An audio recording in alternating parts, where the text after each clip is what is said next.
ఊరట లభించలేదని అంటున్నారు. మొబైల్ మసాలా వారి ఫిల్మ్ నగర్ కబుర్లోకి వెళ్ళిపోతే, కంగనా రనౌత్ ప్రధాన పాత్రలో నటిస్తూ స్వీయ దర్శకత్వంలో వచ్చినటువంటి ఎమర్జెన్సీ సినిమా రిలీజ్ కొన్ని రోజులు ఉంది అని చెప్పి అన్నారు. మరి ఆ టాపిక్ అలా కంటిన్యూ అవుతూనే ఉంది.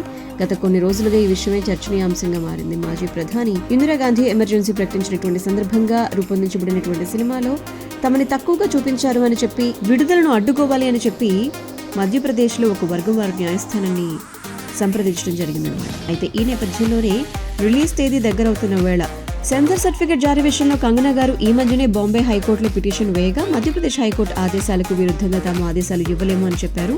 అయితే ఈ మంత్ 18 లోపు ఈ విషయంపై ఒక నిర్ణయం తీసుకోవాలి అని చెప్పి సెన్సార్ బోర్డుకు సూచించడం జరిగిందనమాట. ఈ సందర్భంగా రీసెంట్ గా ఇన్స్టా వేదికగా కంగనా విమర్శలు చేసేందుకు నేను అందరికీ ఫేవరెట్ టార్గెట్ గా మారిపోయాను, నిద్రావస్థలో ఉన్నటువంటి దేశాన్ని మేల్కొల్పినందుకు చెల్లించుకోవాల్సిన మూల్యం ఇది అని చెప్పి వారు చెప్పడం జరిగింది.